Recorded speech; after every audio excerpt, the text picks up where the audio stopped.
In a world where talent is evenly distributed, but venture capital is concentrated in coastal silos, smart startup money is heading for the Midcontinent.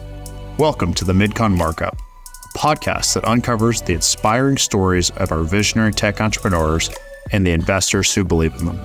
I'm your host, Cody Merrill with Cortado Ventures. Listen, learn, and make your Midcon Markup. Welcome to another episode of the Midcon Markup. Today, we are fortunate to be joined by Richard Miles, one and only. How you doing, Cody? It's such a pleasure to see you here today at law offices of Platt Richmond. For my entire audience, this is such a treat for all of you. Richard is one of the most special human beings that I've ever encountered in my life. Everything that he has overcome and pushed through, and to not be jaded, to constantly doing good work every day, really is an inspiration for all of us. Can you tell us your story? It's truly unbelievable. Well, first and foremost, Cody, as always, man, thank you for this opportunity. Since we met in 2019, I've just embraced our relationship, so it's awesome to see you excel in so many different areas. I'm from Dallas, Texas, born and raised. I am 49 years old this year. 49 years young. I'll take that. 49 years young this year. And, truthfully, God has blessed me and covered me through my experience. As I said, born and raised in Oak Cliff, I have two younger brothers and an older sister. My mom worked in healthcare / young early education. So Head Start teaching is what she did. My dad was a disabled veteran, but he opted out to scrap. So scrapping was like when we would go through people's trash looking for hot water heaters and things like that. He offsetted his income for that. And so when I was growing up, some of the things that we focused on was family, education, and church. Those are like the three pillars of my growth. Eventually went to middle school and elementary, fell in love with Skyline High School. Skyline was like one of the most prestigious high schools back in the early 90s, late 80s. And when I went to Skyline, I fell in love with plastics technology. I took all of these vocations, but it was something about plastics technology that I fell in love with, passed it, graduated, and I was actually on my way to TSTC in Waco, which was the college that took you to the next level for plastics engineering. Summer of 1993, graduated, and I moved out from my mom's house, moved in with my friend. He was a manager at McDonald's. And I told my mom and dad, I said, well, man, this is the year that I'm going to go and move on to college. And they let me leave reluctantly. So I began my life as a young man away from my family. How far away were you? I stayed in Oak Cliff with my family, but I moved to North Dallas. So that's where my friends stayed at, in North Dallas. So We're still in the Dallas area. After I graduated in 93, within that year, a lot had transpired. I met me a girlfriend. She stayed in Oak Cliff. And so I would visit my girlfriend back and forth. And one night, it was about May 14th, 1994, I called my girlfriend. I said, hey, I'm coming to visit you tomorrow. So she said, okay. I said, what time? She said, about 10 o'clock. So I woke up and I told my friend, I'm staying in North Dallas by Love Fair Airport. We stayed on the corner of Crest Haven and Bluffview. My girlfriend stayed in Oak Cliff off of Sunnyvale and Ledbetter. So I told my friend, I said, hey, can you drive me to my girlfriend's house so I can visit and stay for the rest of the day? He said, sure. He said, I may not be able to come get you. Depends on what time you want to come back. And so, Cody, we left early that morning from North Dallas and headed to Oak Cliff and got to the apartments. She stayed in Robin Oaks Apartments and pretty much kicked it with Betty. That's what her name was. Stayed over there all day. So probably about 12:30, the buses had stopped running in Oak Cliff and I didn't have a way back home. And so my friend Bo, who stayed in the back of the apartments, he was like, well, man, I'm headed back to North Dallas. My girlfriend stays on the corner of University and Roper.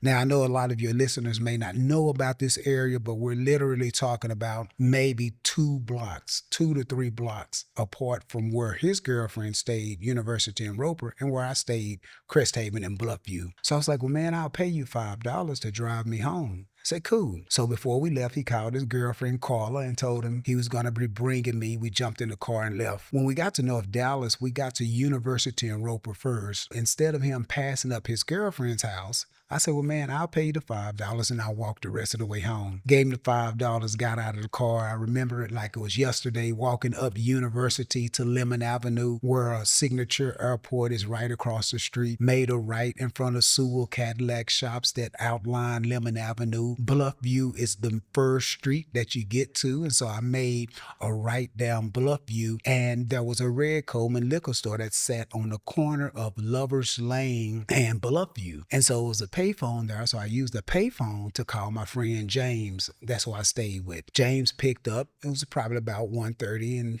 in the morning now. He answers groggily. I say, man, I'm across the street. Can you cut the alarm off and unlock the door? I'll be at home shortly. I'm at the Red Coleman. We hung up the phone, and as I hung up the phone, I noticed a police car was sitting idle, facing Lover's Lane on Crest Haven. Didn't pay any attention to it. Crossed the street, walked beside the police car to go back to the house, and the next thing I heard was a helicopter. So I'm 19 years old. I look up, I heard a helicopter, and the light shines. One of the spotlights immediately just illuminates the whole area. I didn't run or anything like that. And all of a sudden I heard police cars just from everywhere and multiple demands and guns. And they were saying, get on the ground, get on the ground. And so I laid on the ground, and an officer came and handcuffed me, read me my Miranda rights, and placed me in a police car. Now keep in mind, while all of this is going, I'm flipping through my head, not even knowing what to think. And as I'm being placed in the car, I asked the officer, I said, what's going on? He said, well, when you get downtown, you can talk to the detective. I said, sir, my friend just dropped me off. He's right around the corner at his girlfriend's house. I said, we can go with her and he can confirm it. He said, well, if everything that you're saying is true, when we get you downtown, you can talk to the detective. So I sat back in the police car, handcuffed, and we made a stop before we got downtown. And the stop that we made was off of Northwest Highway by Bachman Lake. I remember driving down the street, and they made like a left behind this gas station. And I remember the lake was behind us, the gas station was in front of us, and they took me out of the police car. And when I taken out of the police car, I'm looking and I see ambulances and police cars, and now I'm beginning to worry. As I'm standing up there, an officer comes behind me, and I feel some wet stuff being placed on my hands. I later learned out they was testing my hands for gunshot residue. So this was a GSR test, a gunshot residue test. Put me back in the police car and took me to homicide. When I got downtown, I'm introduced to the detective, and the detective asked me where I had been that day. Luckily, I knew every phone number of every person that I was with. And as I expressed where I had been that day, I gave the detective the phone numbers to 5 different people and said, call them, everything can verify. The detective took the phone numbers, stayed gone for about 3 or 4 hours, came back, looked at me, said, well, Richard, your story checked out. Everybody said that you was with them, but we have a person that say they saw you kill one person and shoot another person, and you're going to be arraigned for murder and attempted murder. And so at the age of 19, I was arraigned, arrested, and confined to the Louisville County Jail for a crime that I had no knowledge of. And that May 15, 1994, I oftentimes say is the day that Richard Ray Miles Jr. died, because everything that I wanted to be, that I aspired to be, the plastics engineer and so forth, was taken at a halt. Now I had to figure out what this next chapter of mine looked like. I remember after going to arraignment, my bond was set at $350,000. Now keep in mind, we didn't grow up in an affluent neighborhood, Oak Cliff, the neighborhood that I was raised up in. I don't think we were ever poor or lived in poverty. Those definitions really didn't resonate or was never passed around. But we didn't have $350,000 for a bond. I called my mom and my dad that night, and my mom told me something. She said, Richard, we know you're innocent. She didn't say, we believe. It was just something in her words that resonated, not only within my head, but within my heart. And it was with those words that I will begin a 15-year journey. I stayed in prison from the age of 19 to 34 for a crime that I did not commit. County jail 17 months. I met my court-appointed attorney very early on. We didn't have the resources for a free world attorney. My attorney met me, and he would explain the crime that happened that night. And it was a club. Individuals was at this club. After the club was over, they would often go to this Texaco that was across the street on Northwest Highway and just hang out and kick it. Two men was parked at the Texaco talking to a young lady, and a shooter comes up from behind the Texaco, and he runs up to this white 300ZX, and the T-tops was off. This was summertime. Shoots into the car, fatally wounding the driver and shooting the passenger. The driver did not live, and the passenger did. There was 10 witnesses, all of them seen the suspect. And the description of the shooter was 6'2", real dark complected, had on a white shirt and shorts. I'm 5'7", 5'8". I don't consider myself as dark complected. I'm more light complected. I had on a white shirt and pants. And so my physical description did not fit the 10 that was there.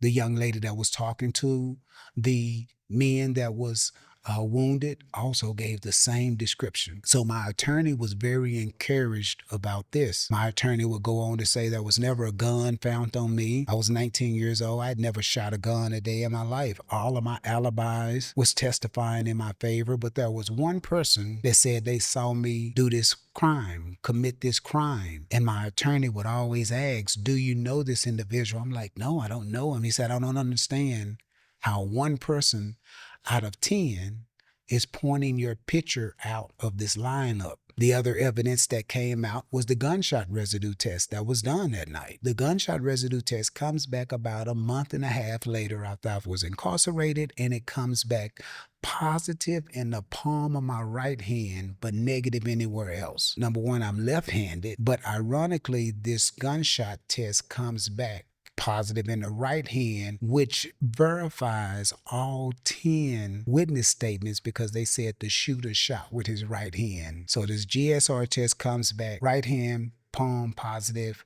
negative anywhere else. The amount of bullet shells that were shot that evening should have exceeded a minimum threshold. There's an FBI threshold level. My attorney was very confident. I stayed in the county jail 17 months and eventually went to jury trial in August of 1995. I had a 7-day jury trial, and everything came out in trial. The description of the shooter, all of my alibis, the witnesses that was there, and the one guy that pointed me out testified that he saw me do the shooting. He was the only witness behind the Texaco. This is one of the points of error that happened in my case. When they picked me up, they should have took me straight downtown. They should not have taken me to a crime scene, because what happened was a one-on-one identification. This one man was behind this Texaco and he saw me in custody. They took all of the witnesses downtown and showed them this photographic lineup. He picked me out. Not because he saw me do a crime, but because he saw me in custody with the police officers. One more thing to bring out, the photographic array, I was the only person in the photographic lineup that had on a white tank top. Everybody else in the lineup had on either a long sleeve shirt or a short sleeve shirt. So that's a tainted photographic array. It's suggesting who you should pick out based upon elements that fit the suspect. I testified, told him everything, everywhere I had been. My attorney was telling him about I'm left-handed, I'm not right-handed. It yielded to an 8-hour deliberation on Friday, and they came back, brought me out of the holdover, asked me to stand up, and I heard the jury foreman read the verdict. We, the members of the jury, find the defendant, Richard Miles, guilty of murder and attempted murder. The next day was court, and that was the day when I would get assigned my time. It was on a Saturday. They held special court. I went back that next morning, early morning. They called me out of the holdover, and I was given a total of 60 years. They gave me 40 years for a murder, and they gave me 20 years for the attempted murder. I remember, Cody, when they was given the time, I remember sitting back down. So I'm standing beside my attorney because you're supposed to stand up. And I sat back down and my lawyer was like, you need to stand up. You need to respect or show reverence to the judge and to the system. But in the back of my mind, I'm like, how do you respect a system that seemingly does not respect you or respect the elements of justice? But I stood up and I accepted the punishment that was given to me by the jury. I remember on the left side of me, behind me, I heard sighs of relief because on the left side, it was the victim's family. They felt that justice had been served. On the right side, right behind me, which was my family, my mom, my brothers, my sisters, I felt this overwhelming feeling of anguish because they knew I was innocent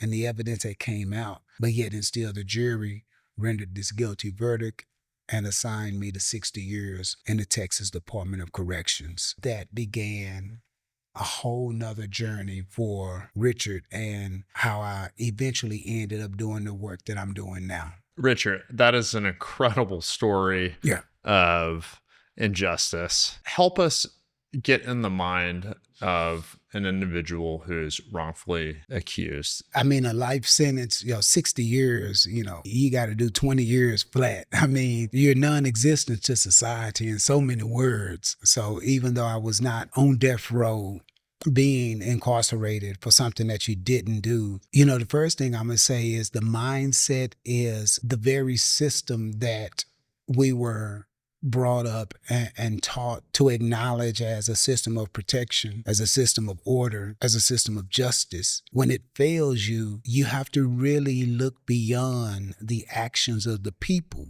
to believe in the system itself. It's almost like thinking about Henry Ford. Henry Ford didn't create the automobiles for crashes. Sometimes it's the people behind the wheels that are negligent or whatever that cause these crashes. And so for a person that's experienced a wrongful incarceration, from my vantage point, I experienced 4 different emotions. The first one was fear, then it was anger, it was depression, and then there was this phase of evolution. Fear is absent of knowledge. And so for me and my family, going into the legal system, and I call it a criminal legal system because oftentimes justice isn't a part of the system. What I believe is we have a great criminal legal process.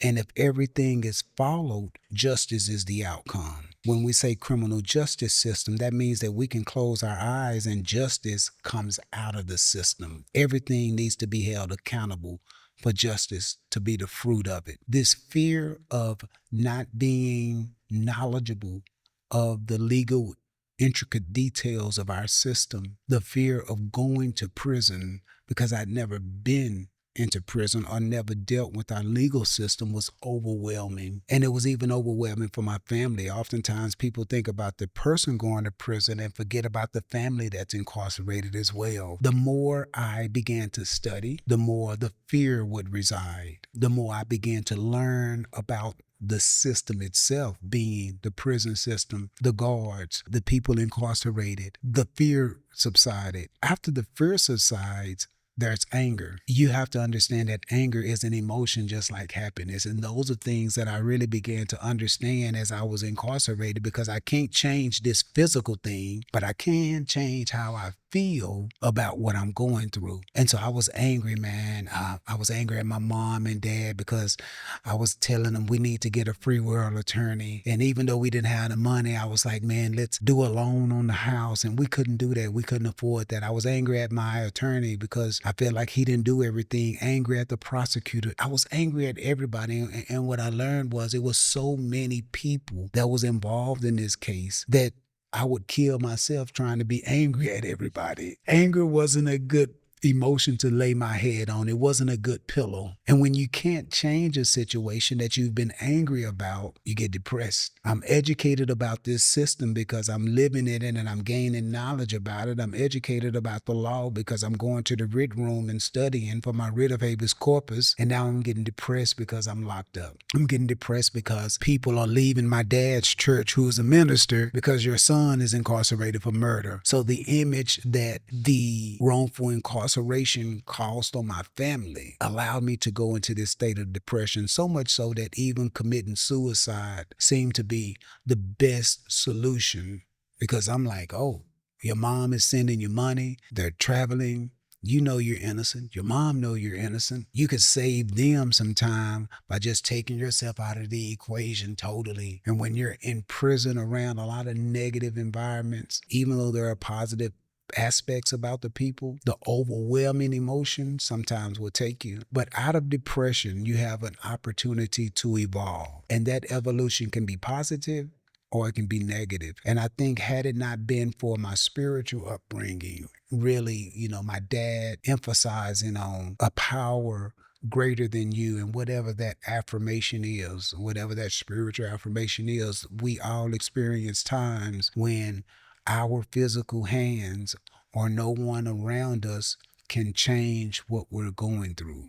And you have to believe in an energy, element, a spirit, a being greater than you that's going to really guide you through it. And so for the average person that's wrongfully incarcerated, those are the phases, this space of fear, this level of anger, this period of depression, but the opportunity to evolve. So you were locked up for 15 years for a crime that you didn't commit. Yes.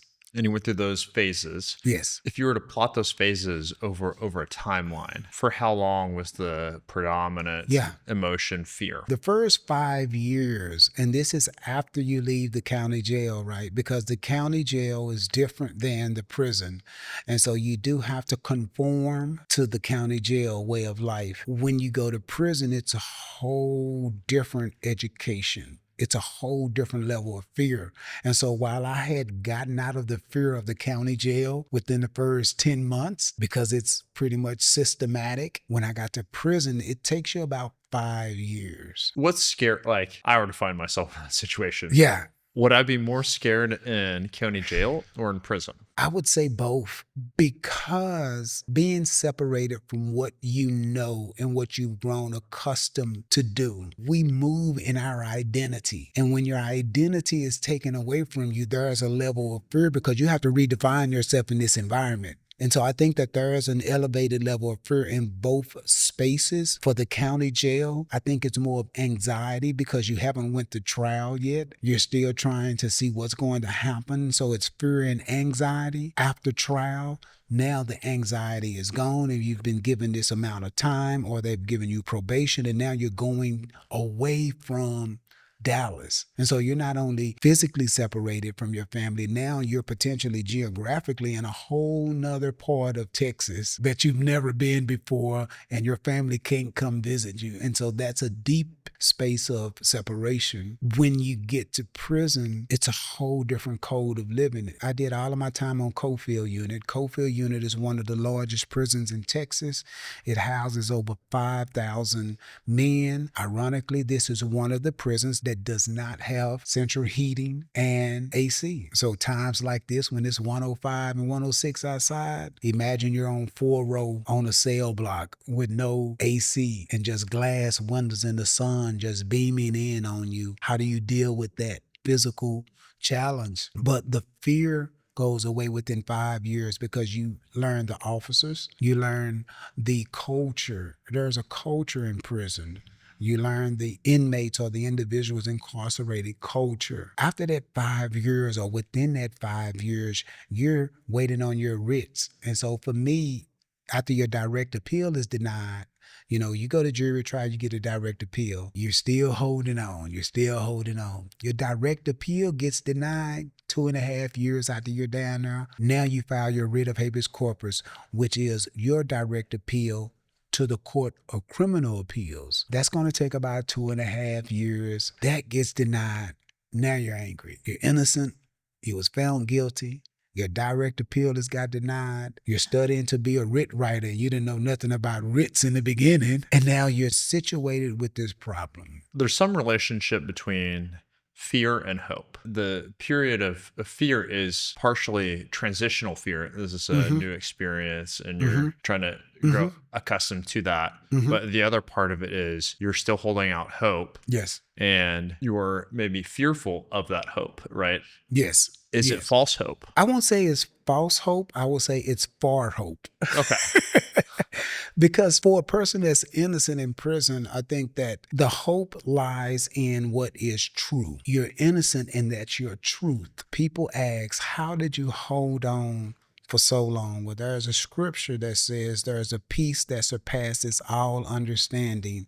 And when you're innocent, that's your peace. For me, the thin line between fear and hope is knowledge and education, because we fear what we don't know. So the more you educate yourself about a situation, the more hopeful you are that you can change the situation. When I got to Cofield in 1997, the first person I met was a guy that was cutting hair in the barber shop. And tall, bright guy, and they take you to the barbershop when you get to the unit to cut your hair, and I'm talking to him like I'm talking to you. I'm not accustomed to the culture yet, who to talk to, who not to talk to. I'm a fish drowning. He tells me, he said, man, if you're really innocent, I'm going to give you an address. He said, because I'm innocent as well. This gentleman's name is Benjamin Spencer, and Ben was just released 2.5 years ago, and he did a total of 37 years in prison for a crime that he did not commit. And he gave me the address to Centurion, which is an innocence organization in Princeton, New Jersey. They are the grandfather of the innocence movement, and they only look at non-DNA cases, in which I had a non-DNA case. Why do they only look at non-DNA? Previous to Centurion getting into this space, the non-DNA cases often are the most tedious, most expensive, because it's what Jim McCluskey, which is the founder, refers to as shoe leather investigation. When you take DNA, you can test it, and if it comes back as not conclusive, you've spent maybe $2,000-3,000 on this DNA test, and you found out that the person that you have incarcerated is not the right person. Versus non-DNA, you're flying, you have to go talk to old witnesses, you have to pull up old evidence. So it's a lot more hands-on.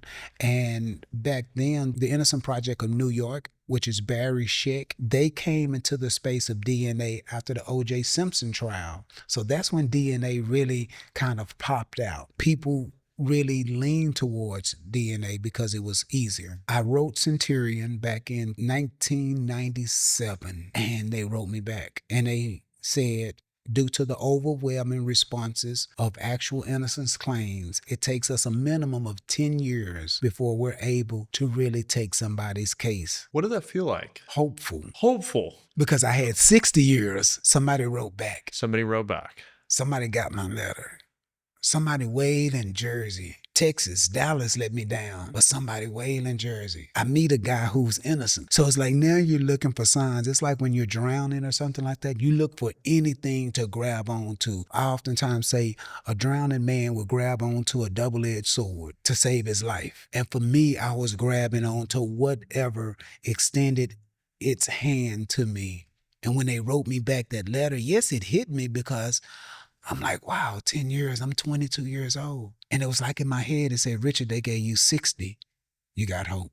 2007, 10 years later, is when they took my case. But in between that time, Ben Spencer once again encouraged me. He said, Richard, you need to get in school. So I went to college, got my associate's degree from Trinity Valley Community College. He said, you need to get in the law library. He said, because your direct appeal is going to get denied, and you have 2.5 years before you are time barred. And I'm like 22 years old. And I'm like, what do I do in the law library? What is a writ? He said, they have writ writers in there. I go to the writ room, to the law library, Cody, and I meet a guy named Ricky Wyatt. Been out now about 6 years, wrongfully incarcerated, did about 33 years in prison for a crime that he did not commit. Imagine me meeting all of these innocent people on Cofield unit. Ricky helps me file my writ of habeas corpus 1107 by instructing me to study Brady versus Maryland. Why does this fall to you and not to your public defender? After your jury trial, you do have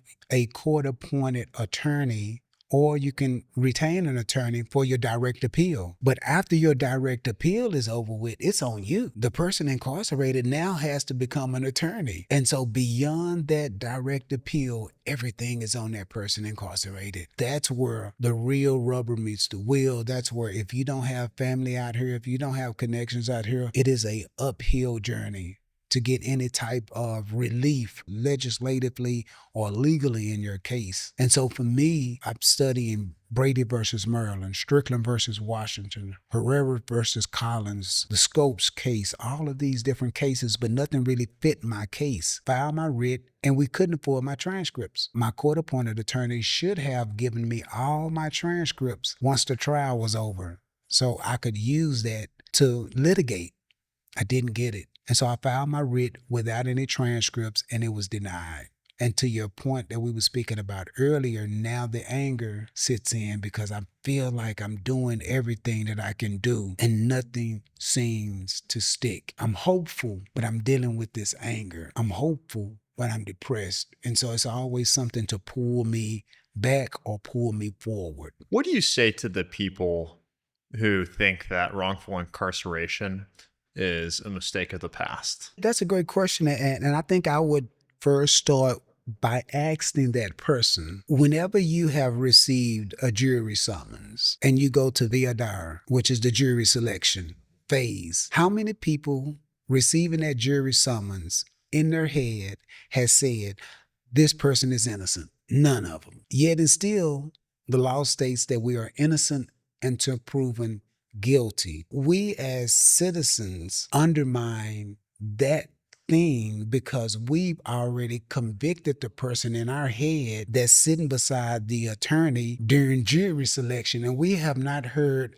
1 ounce of evidence. There's a large burden of an accusation. Yes. And so in everyday life, we have these basic heuristics where there's smoke, there's fire. Yes. Yes. For a jury to see somebody, well, I'm not here by accident. Well, the person sitting next to the defense attorney, I mean, he did something. He's not here by accident. Right. Someone pointed the finger. Someone saw some amount of evidence accumulated. So this notion that we have of innocence until proven guilty, yes, is a platitude. Yes. Yes. But it's not a reality. It's not a reality. And for so many reasons, the burden of a wrongful conviction, and jurors don't like to accept it, it falls in their lap because introduced in trial is the words reasonable doubt, meaning the burden is not on the attorney. Your attorney can literally go to sleep in trial, and that's not a cause for error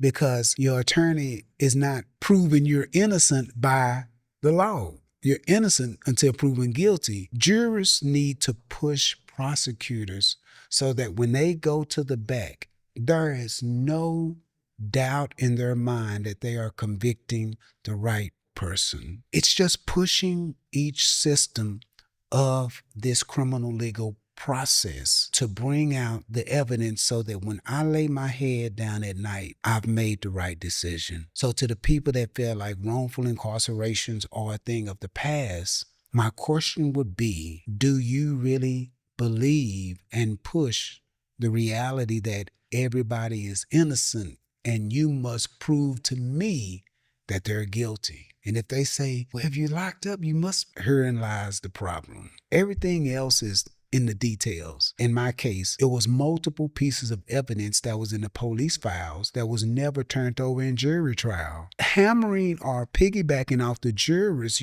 during that trial and what we later found out. So 10 years after I had been locked up, after I wrote the letter, 1997, 2007, Centurion accepts my case. I remember we was on lockdown, Cody, and I'm in my bunk and the mail room comes by. They're passing out mail and they say, Miles, TDC number. I say 728716. I knew that better than my social security. He got mail. So I jump out the bunk. They roll his door back. So they pushed this big old box in, and Cody, I felt like it was Christmas. I didn't even know what was in the box. I jumped out the bed, and on top of the box, it was Centurion, Witherspoon, Princeton, New Jersey. I'm like, wow. I opened it up, and the box started singing to me. It was my transcripts. 13 years later, and it was a letter in there. And in the letter, they were stating that they was accepting my case. And so I was writing them for 10 years. I had a caseworker. And so that's what happens. This caseworker builds up enough energy. And it's not only your innocence, but the person's character. Because there's a lot of innocent people in prison that's been broken and their character has gotten distorted. Not by their own, but by the system and what they've been through. And I remember reading the transcripts. I didn't open the police records yet because my dad had sent me the police records like 3 or 4 years prior when I did my writ of habeas corpus. And I'm sitting down and something say, get the police records. And so when I got the police records that Centurion had sent me, it was like 85 pages. Went back and got my dad's, 25 pages. Same from Dallas Police Department. And Cody, when I opened up the file, the first document I saw was a phone call memo made way back in March of 1994, before I went to jury trial. And it was a young lady that called the police officers homicide and told them, my boyfriend has been bragging about killing one person and shooting another person May of last year, which was 1994. They got this in 95 because I went to jury trial in 95. He's been bragging about it. This is his name. This is what type of gun to use. And this is who he was with. At the bottom of the report, whoever took this thing said, I see we have someone incarcerated for this crime. We need to look into this. This was never turned over into the jury trial. This was never introduced to my attorney. So basically, they had the suspects in the police file way before I went to jury trial. So at the point that the police received this, you were in county jail. I was in county jail for approximately 1 year. 1 year. And you spent a total of 17 months there. This whole shebang could have been ended. Yes. 1 year into your wrongful incarceration. 1 year into my wrongful incarceration. And that was only one document. There was another document in there. The victims had assault charges pending. They had just beat up somebody and pulled a shotgun out on them. This was not brought out in trial. So you got a phone call memo stating who did the shooting and who they was with and what type of gun he used. Keep in mind, there was no news reports about this here. So this person had to have inside knowledge of this case. The other document was these assault charges that was pending on the victims that was never brought out that could have led them to an actual person. And the final document was the victim's brother had told them that he had heard somebody else had did it. None of this was brought out. 3 documents in the police records, all of them they had in their possession before my jury trial. And the first time I saw this was in October of 2007. Police and prosecutorial misconduct, to what extent is it prosecuted? It's not prosecuted at all. I mean, after the Michael Morton Act, so Michael Morton was a gentleman that was wrongfully incarcerated in Dallas, state of Texas. They do have procedures set in place now where if a prosecutor violates, but the level of intent has to be or has to exceed something so egregious that it's no doubt in their mind that this was a malicious act, right? For all intents and purposes, police officers and prosecutors know that they can act with impunity. Yes. Whether it's negligence or malice, the fact that they would have to face some sort of personal consequence for depriving you of 15 years of your freedom. It's not an issue. Yeah. They're protected. And they know that they're protected. And I think that that protection has yielded to a negligence, a callous, a system of not acknowledging, and a lack of empathy. This protective covering. That's the reason that the Richard Miles Act kind of came into play in 2021, which really focuses on police officers' accountability to turn over all the evidence. And you would think that that's a given, right? But sometimes things need to be highlighted. Testifying on behalf of the Richard Miles Act, when Representative Anchia, Senator Royce West, and District Attorney John Crusoe reached out to me about this particular project, it fit well with my case because it was my case, right? Now, when a police officer takes up a case, they have to sign the Richard Miles Act stating that all evidence has been turned over. But if it's not, there's still not a level of consequence there. So there's a lot of work to do when it comes to just holding each entity accountable. It's not that we want a guilty person to go free. We want justice to be the outcome. Not only is there the fallibility of humans on the jury and this inherent assumption that they're there for a reason, you're more likely to be guilty than not. Yes. There's also practically no structural accountability for police and prosecutors to play by the rules. If you're talking about criminal legal system reform, there is no connection between the arresting officer, detectives, attorney, prosecutor, judge. Everybody works in their own kind of like bubble, and information is passed over. Some may not be passed over, right? So you have these entities that all make up the criminal legal procedure, but how connected are they? And that's where the gaps fall. I think that a lot of times police don't get up and say, I'm going to arrest somebody innocent today. But there are gaps in the system, and the fallacy, the maliciousness, the oversight isn't caught in time, and lives go to waste. Families have to revisit a case that they felt was served years back, because now you're saying we thought we had closure in 1994. You're telling me he wasn't the person that did it? So who killed my son?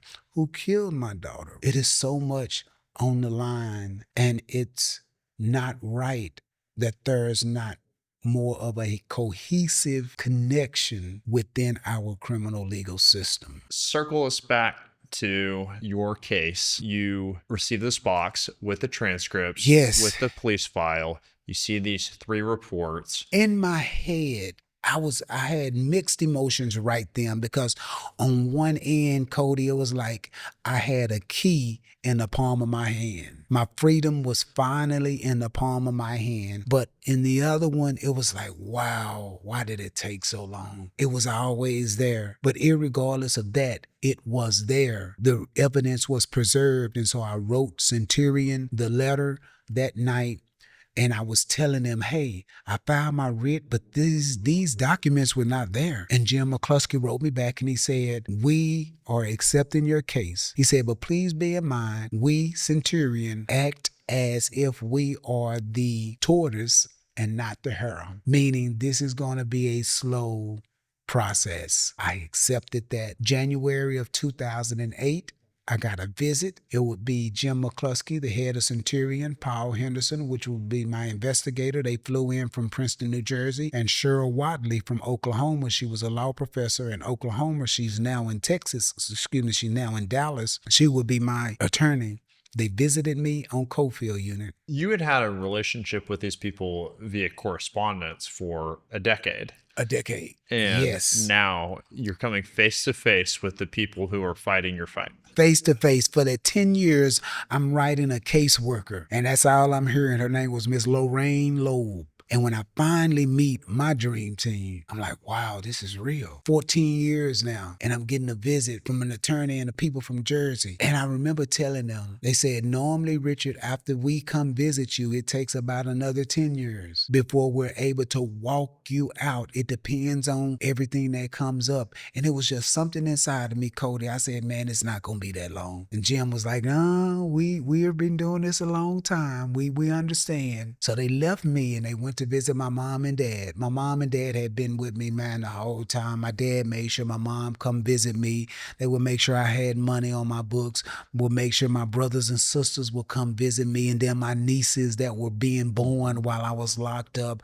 Life is still lifing out here, even though I'm incarcerated. But making sure that I stayed connected to my family was important, and they left, Centurion left and went to visit my dad in the hospital because my dad was dying of cancer. That was a whole nother ball of wax that you have to deal with when you're separated from family. Innocent or guilty, you have to deal with the passing of loved ones and friends. And to see my dad, this huge guy, Herculean type figure of a gentleman, come in to visit me, that used to pick up ice boxes and water heaters when I was young to see cancer eat away at him. And as he hugged me and he walks out, I'm walking back just to see that I can't do anything about this. To know that they was taking him a message of joy changed my whole outlook. My mom wasn't able to come visit me as much because my dad's illness, but the church picked up. So what my dad couldn't do, our church did. And I remember, as my mom tells me the story, Jim McCluskey made it to the hospital with my attorney and told him. And my mom says after he told them that they had enough evidence to walk me out, my mom says he closed his eyes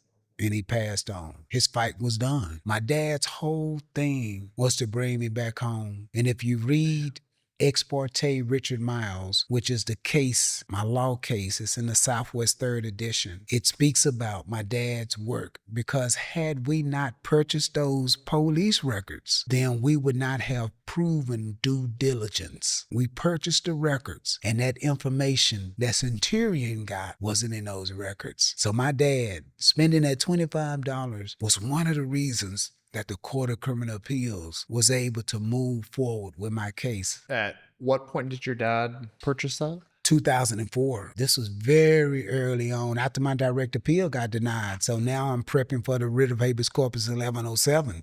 My direct appeal got denied in 2002. And so you had like 2.5 years to get something back into the courts.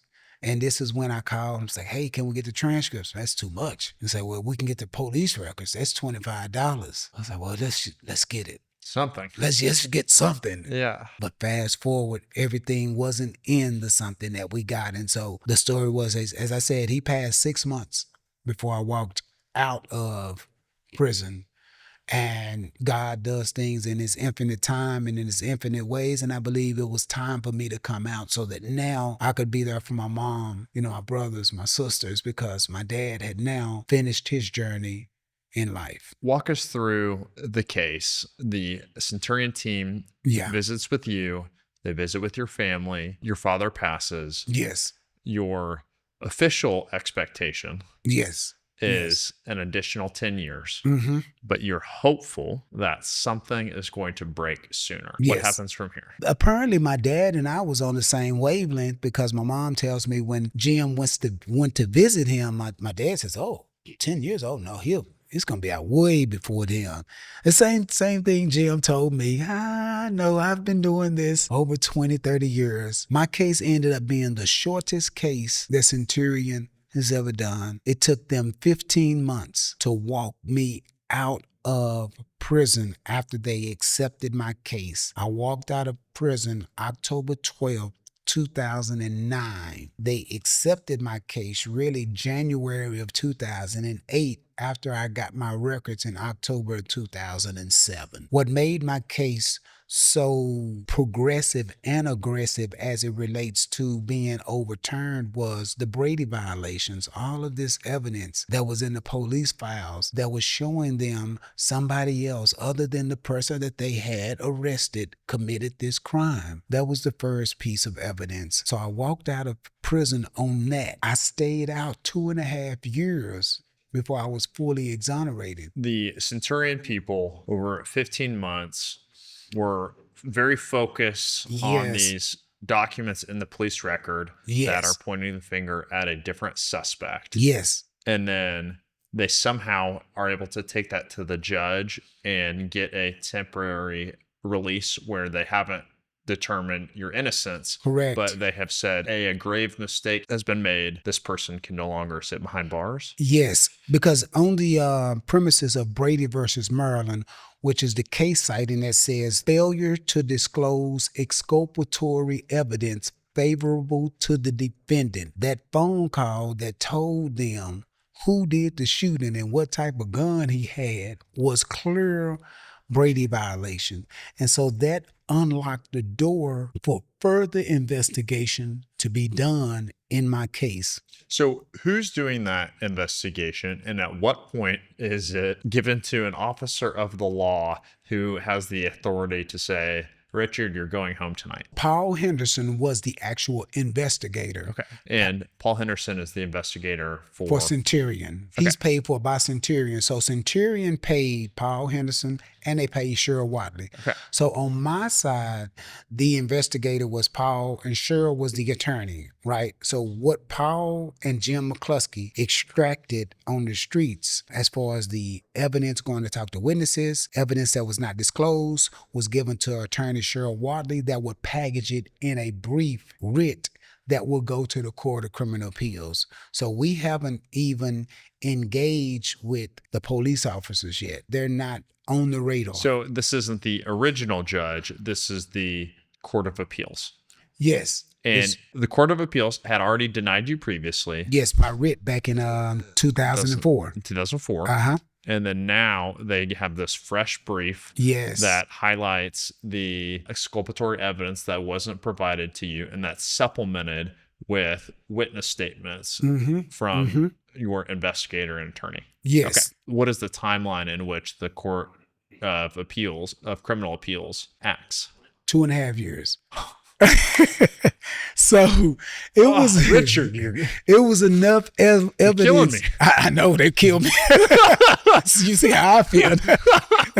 But yeah, so I walked out in 2009, but I didn't get fully exonerated until 2012. And here's why: there had to be further investigation. So luckily in Dallas, we had elected our first African-American district attorney, which was Craig Watkins. Craig Watkins really broke the mold of what traditional DAs lived on and thrived on. Craig Watkins was an attorney that was able to get elected as a district attorney. I mean, he wasn't a prosecutor. Very novel situation. But when he got into office, he began this conviction integrity unit. The conviction integrity unit was an office inside the DA's office. Sole purpose was to investigate claims of wrongful conviction. So when my case came up, Centurion had already been in communication with Craig Watkins because of Ben Spencer's case, the guy that gave me the address so many years back. Jim goes to meet Craig Watkins. He sees this evidence that was not turned in. He said, okay, you may have something here. I'm going to put my conviction integrity unit on it, and you all finish your investigation. This 2.5 year frame that I was out, this is what else came out. The gunshot residue test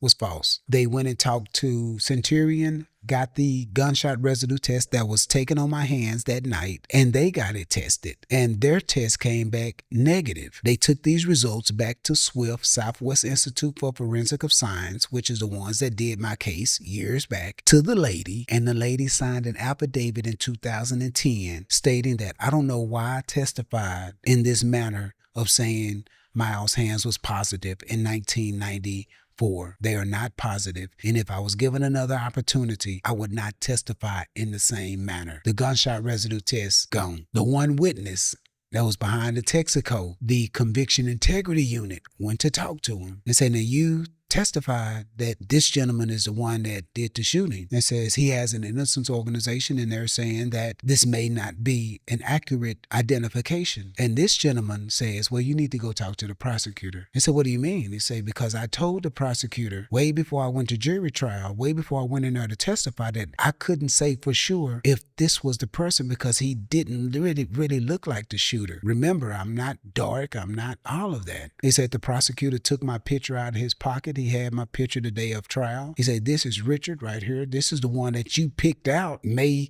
15th, 1994. When I go in there, I'm going to ask you who did the shooting. Just point him out. The gentleman that testified against me signed an affidavit in 2010 as well, stating that his identification of me was not from seeing me do the crime, but because he was more or less coerced by the prosecutor. Only two things convicted me: one witness and a gunshot residue test, and both was false. So Centurion Ministries sent all of this to the writ.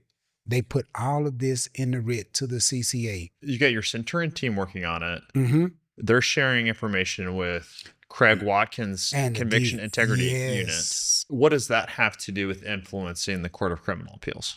Nothing. They're just doing their due diligence. So now the DA's office is doing their due diligence to see if this guy is really innocent, and if he's really innocent, who actually did it, or where is the legal errors in this case. So now you have the conviction integrity unit and Centurion working hand in hand for an outcome of justice. Collectively, they go to the Court of Criminal Appeals, and the Court of Criminal Appeals knows that it's not just Centurion who believes you, but it's also the DA's They're office agreeing. who helped convict you. Yes. I refer to it, may not be, but I refer to it as a non-prosecutorial brief, meaning the DA wasn't coming against our claim of actual innocence. They was actually on board with the claim of actual innocence because of the overwhelming amount of evidence, the files, the witness, the gunshot residue test. It was nothing to convict me on at that point because everything that convicted me was false. The Court of Criminal Appeals got it in March of 2000, maybe March or April of 2011, and February of 2012, I was fully exonerated. I had been out 2.5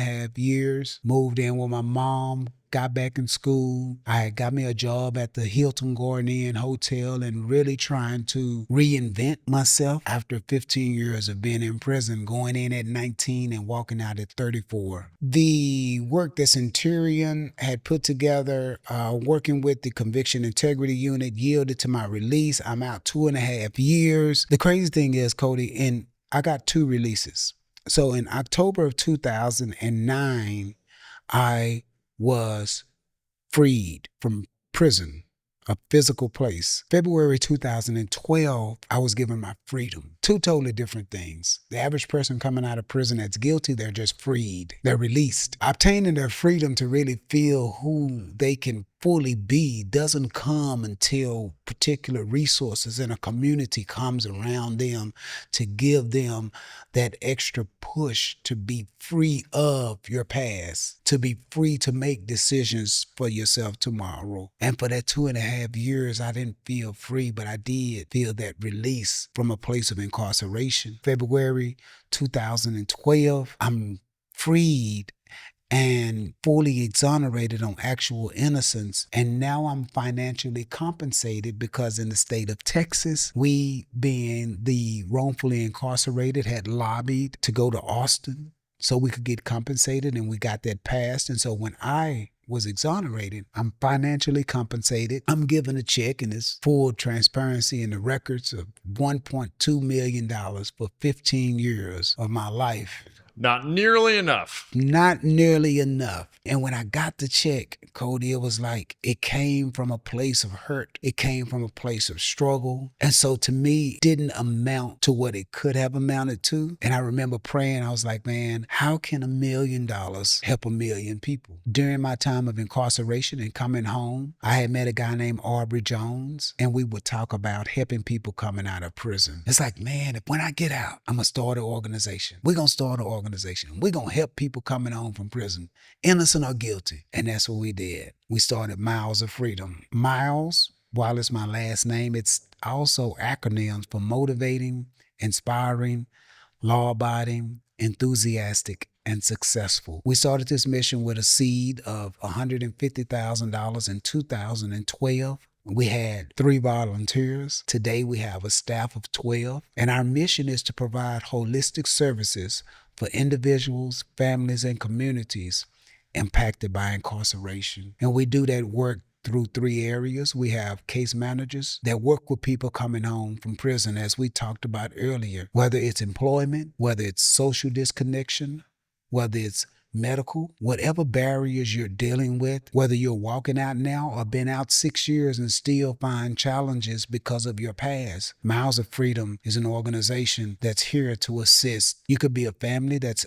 suffering from food insecurity or food deserts, because that's systemic to the population that we work with. We distribute food 5 days a week. No income restriction, no zip code restriction. Just come and get what you need. This organization has really given purpose to my pain and an opportunity to meet people like you and work with you through the Social Wise Project and everything that we've been able to grow since then. It's always amazed me how somebody who could go through the hardship that you went through to overcome it and to not just spend like the rest of your life angry and bitter, and of all people in the world who could walk around feeling like a victim, you choose to walk around being a part of the solution. Yeah. And it's not just your support for innocence programs, one of the things that really strikes me is how whatever somebody did that led them to prison, whenever they come out, this is a human being. They have a world that they need to live and try to be successful in.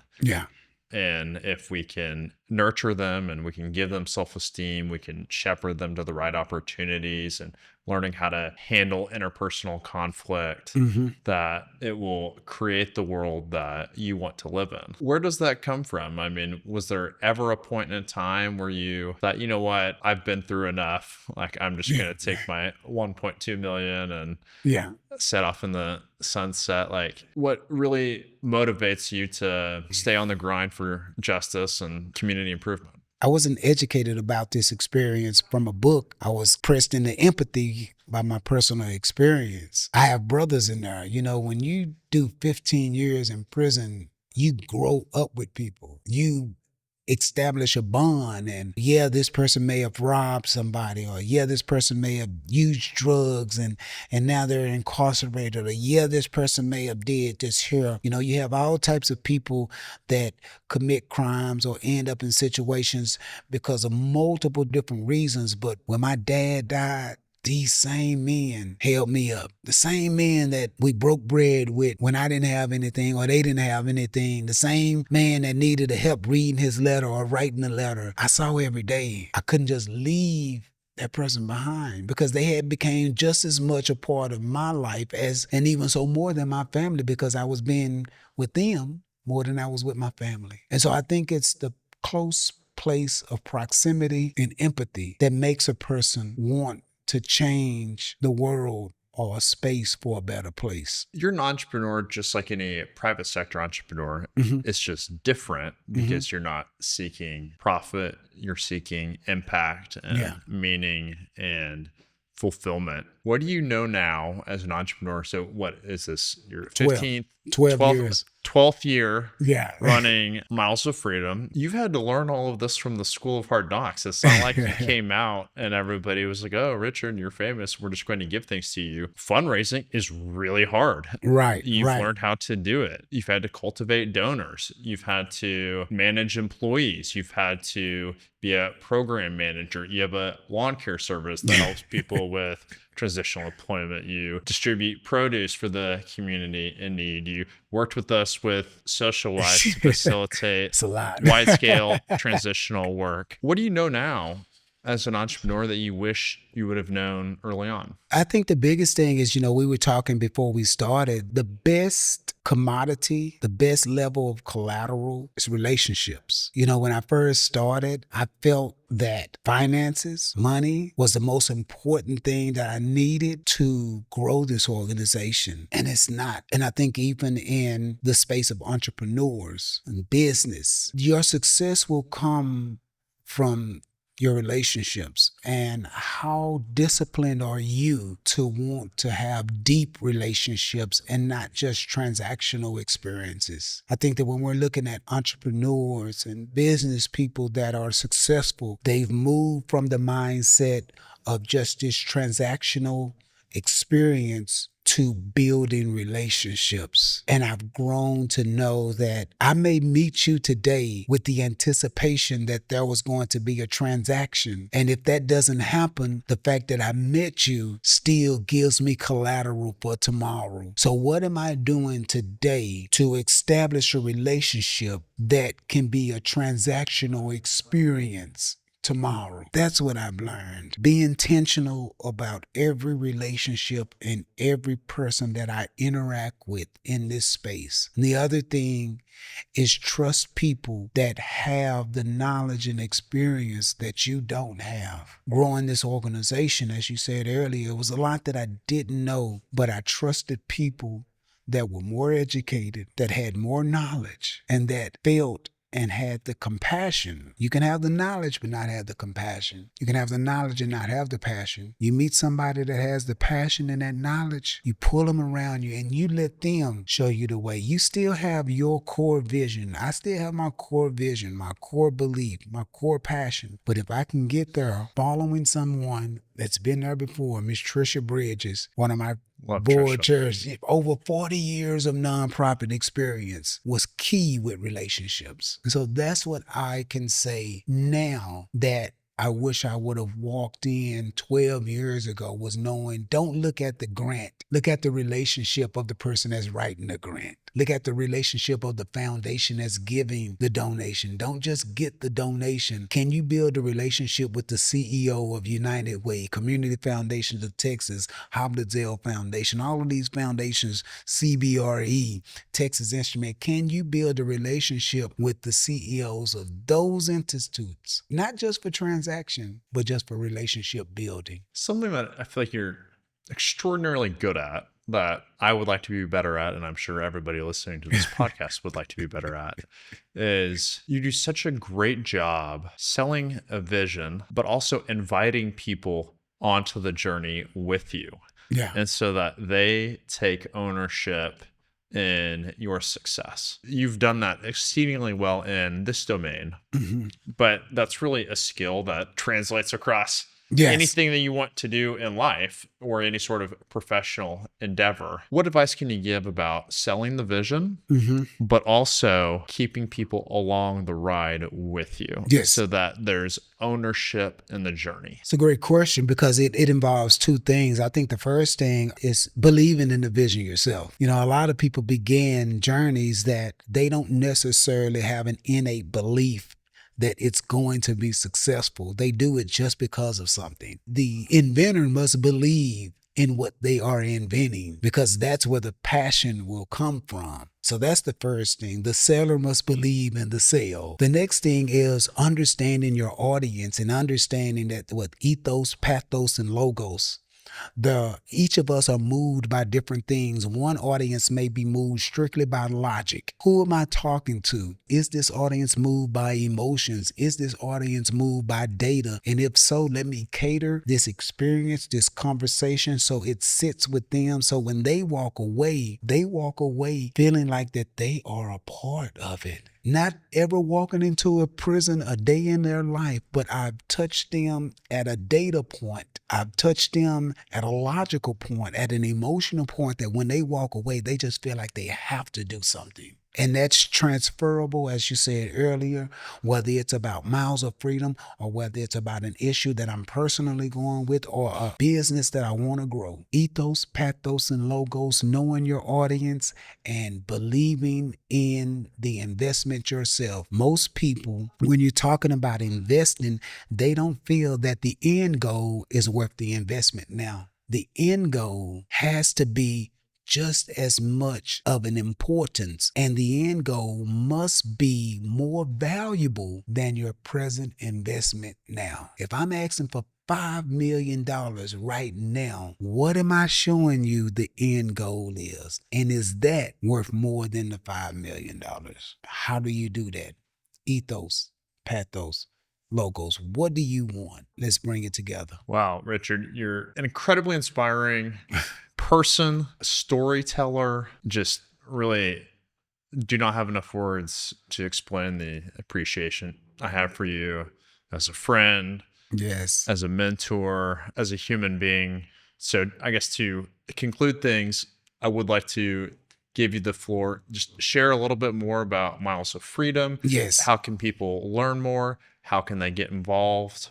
And how can people, just be present in their community and be an ally for actual justice? You can always reach us, Miles of Freedom, at www.milesoffreedom.org. We are located in Dallas, Texas. The phone number is 214-290-2337. We have some exciting things on horizon. We have Arts of Oppression, which is our opportunity collect art from individuals incarcerated, and this artwork actually goes on auction. 88% of the proceeds go back to the artists or their families so that they can take care of their families in their cells while they are incarcerated. To put a cherry on top of it, you ask, what can you do? So my challenge, what I'm learning, is always leaving with a challenge or an ask, right? The great Larry King, he once said, question everything. When we're looking and dealing with life, always question everything. everything. And so now that you've met somebody via this podcast, that's been wrongfully incarcerated, let us begin to question,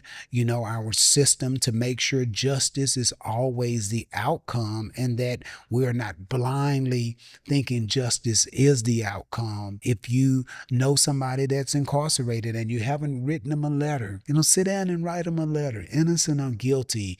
It's something about getting a correspondence from someone out here that gives them another level of humanity and hope. And lastly, looking at organizations that work in the space of reentry, whether it's in your hometown. I know wherever your listeners and viewers are, there are organizations that work in this space. Support them, reach out to them. Legislators, watch the laws that are coming out that could potentially affect and impact the work that we do in a negative or positive manner, because 98% of the people that walk into prison with time will return back home. The question is, how will they return back home, and what can you do to make that a successful reentry? Wow, Richard. Incredibly eloquent as always. Thank you so much, brother. I appreciate it. Thank you. Thank you for joining us for another episode of the Midcon Markup. Please hit like and subscribe for more episodes.